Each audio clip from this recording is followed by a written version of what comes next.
अजी, पिछले 2 सप्ताह से बारिश हो रही है। आगे भी ऐसा ही चलता रहा तो हम तो भूखे मर जाएंगे। हाँ भाग्यवान, तुम ठीक कह रही हो। 15 दिन से लगातार बारिश हमें ये चेतावनी दे रही है कि सब बर्बादी की कगार पर है। मगर हम कर भी क्या सकते हैं? अजी, सिर्फ आज का राशन बचा है। कल अगर बारिश बंद ना हुई और तुम काम पर ना जा पाए तो हमें भूखा ही सोना पड़ेगा। कल की कल देखते हैं। अभी शाम हो गई है, तुम कुछ खाने को बना लो। फिर सुनीता बचा खुचा राशन लेकर खाना बना देती है और थोड़ी देर में खाना बन जाता है और सभी बैठकर खाना खाते हैं।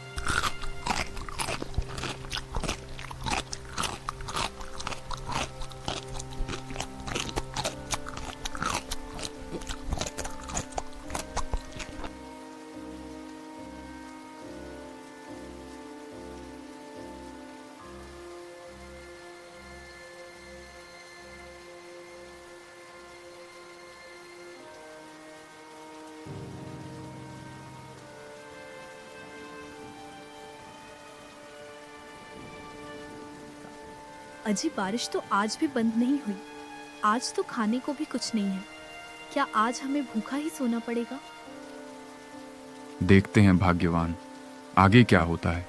भगवान की क्या मर्जी है। तभी थोड़ी देर बाद पानी बंद हो जाता है। कई दिनों बाद उन्हें धूप देखने को मिलती है। उनके बेचैन मन को थोड़ा सा चैन मिलता है। रमेश के दिल में थोड़ी सी उम्मीद जाग जाती है कि आज उसे और उसके परिवार को भूखा सोना नहीं पड़ेगा। अच्छा भाग्यवान, बारिश तो बंद हो गई है। मैं जरा जा रहा हूँ कई काम देखने। भगवान की कृपा से काम मिल गया तो शाम के खाने का इंतजाम हो जाएगा। फिर रमेश काम की तलाश में चल देता है। पूरा दिन गांव में काम की तलाश में भटकता रहता है। काफी थकान के कारण उसके पैर जवाब देने लगते हैं। जल्दी जल्दी रखो, बारिश का कोई भरोसा नहीं। पिछले 15 दिनों से काम रुका हुआ है। अगर फिर बारिश हो गई तो पता नहीं कब रुकेगी। जल्दी जल्दी उतारो ये अनाज की बोरियां।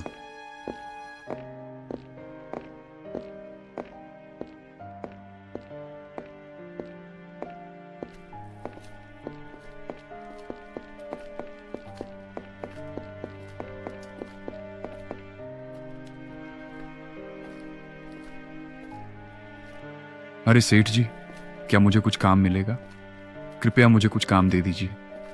मैं बहुत मेहनत से आपका काम करूंगा। अरे तुझे दिखाई नहीं दे रहा है यहां पर क्या काम चल रहा है? ये 50-50 किलो की अनाज की बोरियां उतर रही हैं और तुझे देखकर तो लग रहा है तूने तो आज खाना भी नहीं खाया है। तो तू कैसे मेरा काम करेगा? देख, बारिश का मौसम चल रहा है। बारिश कभी भी हो सकती है, इसलिए तू मेरा और अपना टाइम बर्बाद मत कर और जा यहां से। अरे सेठ जी, आप मेरे हुलिये पर मत जाइए। मैं बहुत मेहनत करूंगा और आपका काम जल्दी से जल्दी खत्म कर दूंगा। और ऊपर से अगर आज मुझे काम नहीं मिला तो मैं और मेरा परिवार आज भूखा ही सोएगा। चल चल, अब इतना कह रहा है तो तुझे काम पर रख रहा हूं, पर काम जल्द से जल्द खत्म करना। फिर रमेश काम पर लग जाता है और बहुत ही मेहनत से अनाज के बोरे अपने कंधों पर रख के ढोने लगता है। काफी देर तक रमेश बहुत मेहनत करता है। फिर किस्मत में एक मोड़ आता है। काले काले बादल छा जाते हैं और तेज सी गरज के साथ हल्की हल्की बारिश फिर से शुरू हो जाती है। अरे अरे, जिसका डर था वही हुआ। जल्दी से ट्रक का दरवाजा बंद करो, काम बंद करो। और सुनो, काम पूरा होने के बाद ही मजदूरी मिलेगी सभी को। अरे तू क्या यहां मेरी शक्ल देखने के लिए रुका है? सभी लोग चले गए, तू भी जा। अरे मालिक, ऐसा मत कहो। मेरे घर में कुछ खाने को नहीं है। मेरी पत्नी और बच्चा भूखे होंगे। मेरे आधे दिन की जितनी दिहाड़ी बनी है उतनी ही दे दो। अरे तेरे परिवार का ठेका लिया है क्या मैंने? वैसे भी बारिश के कारण कई दिनों से मेरा काम बंद है और ऊपर से तू आ गया परेशान करने। ये ले 20 रुपए, इससे ज्यादा मैं नहीं दे पाऊंगा। और अगली बार से मेरे यहाँ काम पे आने कोई जरूरत नहीं। रमेश बेचारा लाचार होकर वहां से चल देता है। वह ये जानत है कि 20 रुपए में तो एक टाइम की सब्जी भी नहीं मिलेगी, मगर वह बेचारा क्या करता। अभी बारिश बहुत तेज नहीं हुई थी, सिर्फ बूंदी टपक रही थी। इसीलिए वह लगातार चलने की थकान को लेकर एक चाय समोसे की दुकान पर रुक जाता है। वह वहां पर बैठकर चाय पीने लगता है और आगे के काम के बारे में सोचने लगता है। चाय पीते हुए थोड़ा समय बीतता है कि तभी वह देखता है घने काले बादल छा जाते हैं और तेज तेज से गरजने लगते हैं। रमेश यह देखकर समझ जाता है कि भयानक बारिश होने वाली है। वह 5 रुपए चाय के कटा देता है और बचे हुए 15 रुपए के बीवी बच्चे के लिए समोसे पैक करा लेता है कि बहुत तेज बारिश होने लगती है। थोड़ी देर में वह अपने घर में पहुंचता है तो वह देखता है कि उसके बीवी बच्चे पलंग पर सिकुड़ के बैठे हुए हैं, भूख के मारे तड़प रहे हैं और उनके पूरे घर में पानी टपकाने लगा। इस वजह से वह दोनों बहुत ज्यादा टेंशन में पड़े हुए होते हैं। अजी आ गए आप। हम दोनों बहुत भूखे हैं और ऊपर से ये ठंडी हवा हमें अंदर से तोड़ के रख दे रही है। अगर कुछ खाने को मिल जाए तो जान में जान आ जाए, मगर क्या करें, ये बारिश ही नहीं रुक रही। पता नहीं भगवान ने हमारी किस्मत में क्या लिखा है। अरे तुम लोग चिंता क्यों कर रहे हो? ये देखो गर्मा गर्म समोसे लाया हूँ। अब चिंता छोड़ो और अपनी भूख मिटाओ। गर्मा गर्म समोसे सुनते ही दोनों के सुकून का ठिकाना नहीं रहता। वह दोनों बहुत भूखे होते हैं, इसीलिए वह समोसे को बहुत सुकून से खाते हैं। रमेश यह देखकर बहुत खुश हो जाता है कि उसकी पत्नी और उसके बच्चे का पेट भर जाता है। वह खुद नहीं खाता, बस आज का दिन एक चाय में गुजारने वाला है। सभी लोग सो जाते हैं।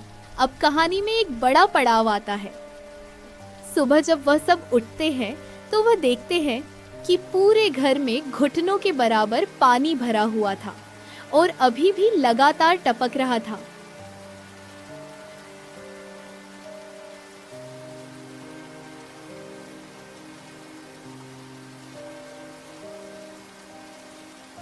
अजी पूरे घर में पानी टपक टपक कर भर गया है। हाँ भाग्यवान, तुम बिल्कुल ठीक कह रही हो। किस्मत हमारे साथ मजाक कर रही है, मगर अब हम क्या करें? मैंने सोचा नहीं था कि इस बार बारिश इतनी ज़्यादा होगी, वरना मैं अपनी छत की मरम्मत करवा लेता। चलो अब जल्दी से इस पानी को बाहर निकालते हैं। फिर वह बाल्टी से भर के पानी बाहर निकालता है। काफी देर तक पानी निकालने के बाद कोई खास रिजल्ट नहीं निकलता। पानी घर में उतना ही लगातार टपक रहा था। अजी कोई फायदा नहीं इतनी मेहनत करने का। कितने टाइम से तुम पानी को निकाल रहे हो, मगर पानी बिल्कुल भी कम नहीं हो रहा है। हाँ तुम ठीक कहती हो, फालतू में एनर्जी बर्बाद करने से कोई फ़ायदा नहीं। हम जितना पानी निकाल रहे हैं उतना ही पानी छत से टपक के आ रहा है। तभी अचानक एक बहुत बड़ा आंधी का झोंका आता है और उनका घर गिरने की कगार पर आ जाता है। समय रहते वह सब घर से बाहर निकल जाते हैं और तुरंत पूरा घर टूट के ढह जाता है। यह सब देखकर सभी बहुत दुखी हो जाते हैं और भाग्यवान तो रोने लगती है। है भगवान, ये क्या हो गया? अब हम कहीं के नहीं रहे। अब हम कहाँ जाएंगे? मेरा तो सब कुछ उजड़ गया है। अजी शुक्र मनाओ, घर ही डूबा है। मुन्ना और हम सब ठीक है। हाँ भाग्यवान, मैं भगवान को इसका धन्यवाद देता हूँ, मगर अब हम कहाँ जाएंगे? अरे आप चिंता क्यों करते हो? तुम्हारा वो दोस्त है ना बिरजू, उसके यहाँ चलते हैं। बारिश बंद होने तक हम वहां पर रह लेंगे। अरे भाग्यवान, जल्दी जल्दी पकौड़ी बनाओ। ऐसी बारिश में गर्म पकौड़ी खाने का जो मजा है वो किसी में नहीं। तभी रमेश उनका दरवाजा खटखटाता है। अरे कौन है इस समय परेशान कर रहा है? भाग्यवान तुम पकौड़े बनाओ, मैं देखकर आता हूँ।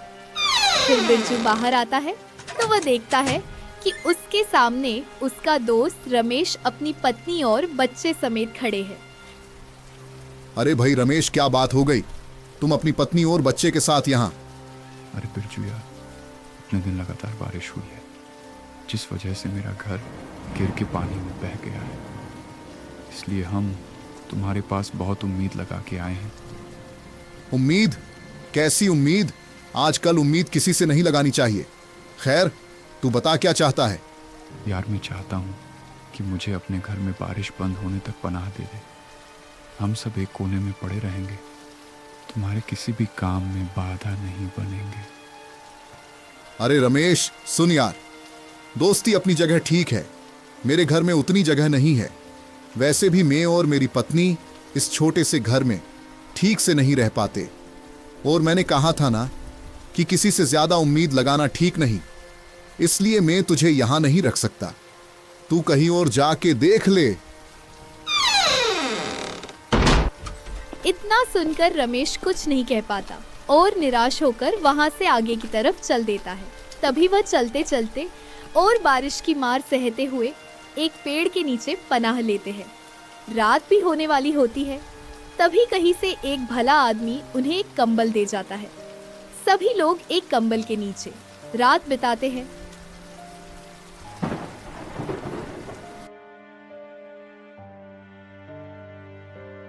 सुबह होने के बाद बारिश थम जाती है और अच्छी सी धूप निकल आती है।